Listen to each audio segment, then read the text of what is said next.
Ekologi kebijakan publik adalah bidang studi yang mempelajari hubungan antara kebijakan publik dan lingkungan.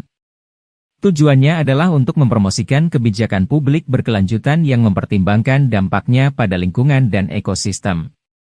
Ekologi kebijakan publik melibatkan beberapa unsur penting seperti lingkungan hidup dan keanekaragaman hayati.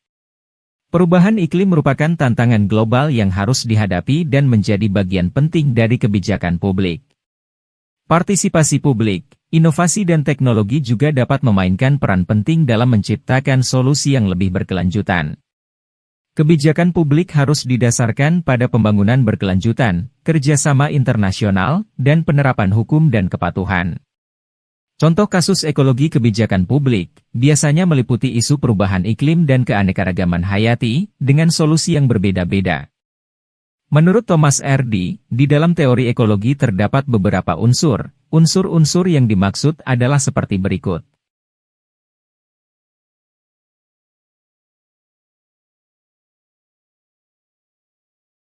Lingkungan hidup. Lingkungan hidup dipandang sebagai sistem kompleks dan dinamis yang dipengaruhi oleh aktivitas manusia dan alam. Keanekaragaman hayati. Pentingnya keanekaragaman hayati dalam menjaga keseimbangan ekosistem dan perlindungan terhadap spesies yang terancam punah. Perubahan iklim. Pentingnya upaya mitigasi dan adaptasi perubahan iklim serta perhatian masyarakat terhadap dampaknya. Partisipasi publik. Pentingnya partisipasi aktif masyarakat dalam proses pengambilan keputusan dan penerapan kebijakan lingkungan. Inovasi dan teknologi. Pentingnya pengembangan teknologi ramah lingkungan dan penerapannya dalam kebijakan lingkungan. Pembangunan berkelanjutan. Pentingnya pertumbuhan ekonomi yang berkelanjutan dan pengelolaan sumber daya alam yang bijaksana.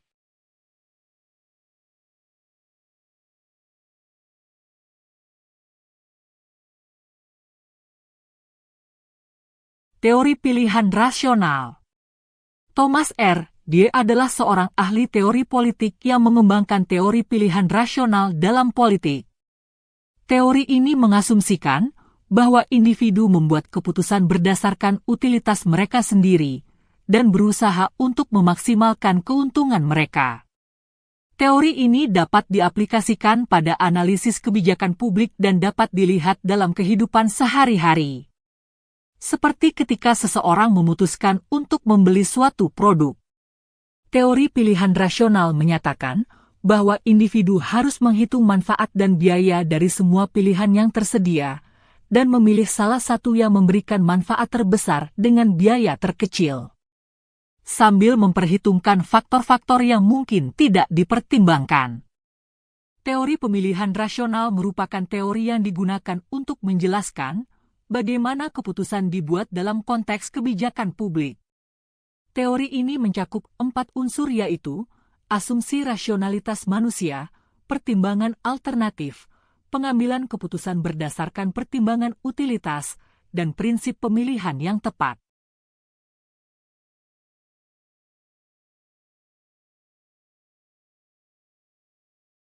Pertama, asumsi rasionalitas manusia merupakan asumsi bahawa manusia bertindak secara rasional, dengan tujuan untuk memaksimalkan keuntungan dan menghindari kerugian.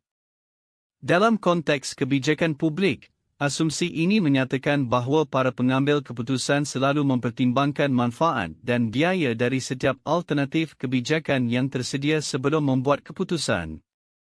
Kedua, pertimbangan alternatif merupakan proses mempertimbangkan berbagai alternatif tindakan sebelum memutuskan pilihan terbaik.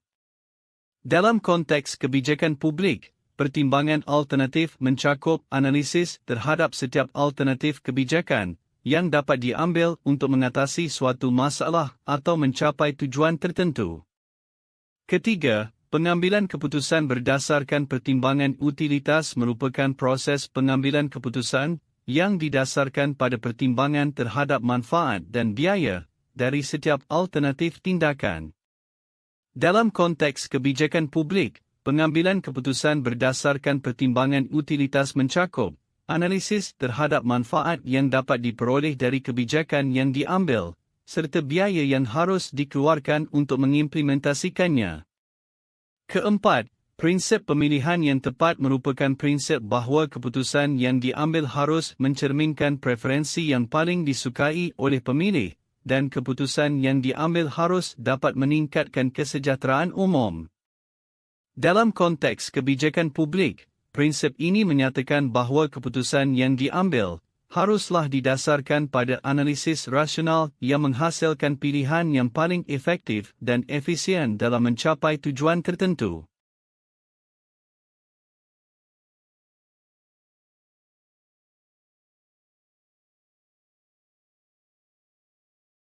Thomas Hardy juga terkenal atas kontribusinya dalam bidang teori interpretif.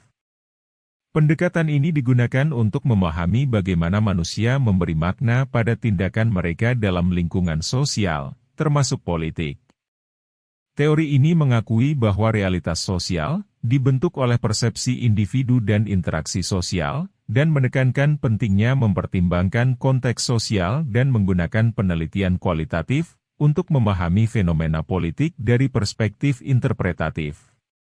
Contoh kasus yang menggunakan teori interpretif dalam kebijakan publik antara lain kebijakan pendidikan inklusif di Indonesia dan kebijakan pembatasan durasi kursus. Solusi dari kebijakan-kebijakan tersebut dapat berupa dialog dan konsultasi, pengembangan strategi untuk mengurangi beban kerja akademik, dan sosialisasi tentang pentingnya menjaga keseimbangan antara kualitas pendidikan dan kebutuhan mahasiswa.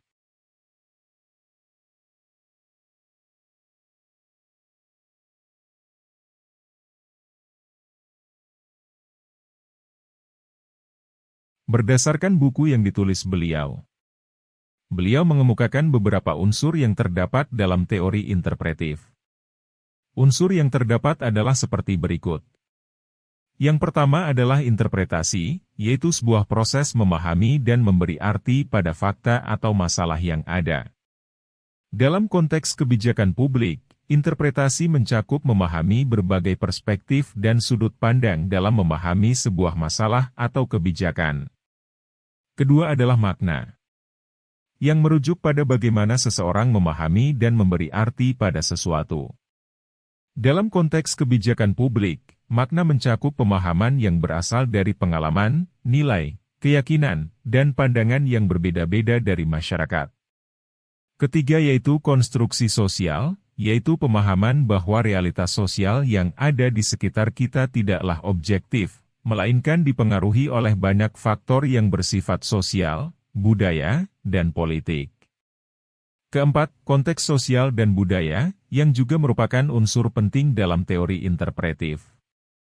Konteks sosial dan budaya mempengaruhi bagaimana masyarakat memandang dan memahami masalah dan kebijakan publik.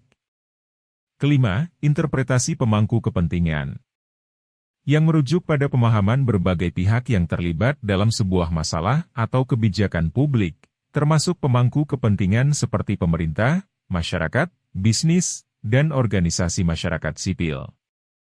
Keenam merupakan subjektivitas di mana unsur yang mencakup pandangan dan pemahaman yang berasal dari sudut pandang subjektif individu atau kelompok. Dalam teori interpretif, subjektivitas dianggap sebagai hal yang penting karena setiap individu atau kelompok memiliki perspektif yang berbeda-beda dalam memahami masalah dan kebijakan publik. Ketujuh, realitas sosial, yang mencakup pemahaman bahwa realitas sosial yang ada merupakan hasil dari interpretasi dan konstruksi sosial yang dilakukan oleh masyarakat. Hal ini menunjukkan bahwa realitas sosial yang ada dapat diubah atau diubah melalui interpretasi dan konstruksi sosial yang berbeda.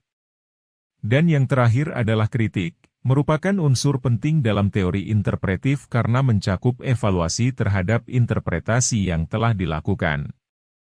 Kritik dapat membantu mengungkapkan asumsi dan nilai-nilai yang mendasari interpretasi, sehingga dapat memperluas dan memperdalam pemahaman kita tentang masalah dan kebijakan publik.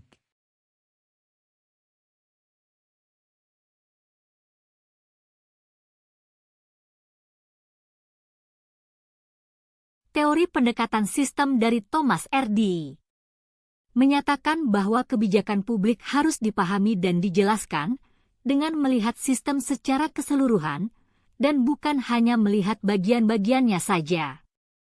Pendekatan sistem memandang kebijakan publik sebagai sebuah sistem yang terdiri dari komponen-komponen yang saling berhubungan yang dapat mempengaruhi satu sama lain dan pada akhirnya mempengaruhi sistem secara keseluruhan.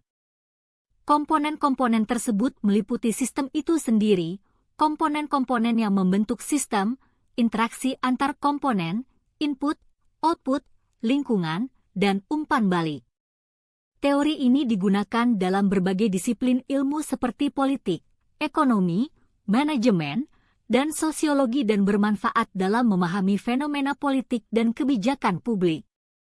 Teori pendekatan sistem adalah pendekatan yang digunakan untuk memahami kompleksitas sistem atau organisasi dengan melihat bagaimana unsur-unsur dalam sistem tersebut saling terkait dan berinteraksi satu sama lain.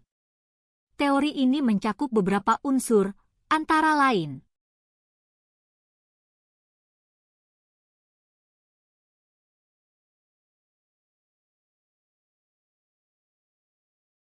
Pertama, sistem. Sistem dapat didefinisikan sebagai kumpulan elemen atau komponen yang saling terkait dan saling berinteraksi dalam mencapai tujuan tertentu. Kedua, komponen atau elemen yang merupakan unsur-unsur yang membentuk sistem. Komponen dapat berupa manusia, teknologi, peraturan, kebijakan, atau unsur lainnya yang berperan dalam sistem. Ketiga, interaksi. Interaksi mencakup bagaimana komponen-komponen dalam sistem berinteraksi satu sama lain, seperti bagaimana manusia berinteraksi dengan teknologi atau bagaimana kebijakan mempengaruhi masyarakat. Keempat, input adalah unsur yang merujuk pada sumber daya atau masukan yang dibutuhkan dalam sistem. Input dapat berupa sumber daya fisik, seperti wang atau bahan baku, atau input berupa sumber daya manusia, seperti tenaga kerja atau keahlian. Kelima, output, yang merujuk pada hasil yang dihasilkan dari sistem. Output dapat berupa produk, jasa, atau hasil lainnya yang dihasilkan oleh sistem. Keenam, lingkungan adalah unsur penting yang mempengaruhi sistem. Lingkungan dapat berupa lingkungan fisik, seperti cuaca atau kondisi geografis, atau lingkungan sosial dan politik, seperti norma, nilai, dan kebijakan. Terakhir, umpan balik. Umpan balik mencakup bagaimana sistem merespons input atau interaksi yang diterima dari lingkungan atau komponen dalam sistem. Umpan balik dapat berupa umpan balik positif, di mana hasil yang dihasilkan menguatkan sistem, atau umpan balik negatif, di mana hasil yang dihasilkan melemahkan sistem. Umpan balik dapat membantu sistem untuk beradaptasi dan memperbaiki kinerja di masa mendatang.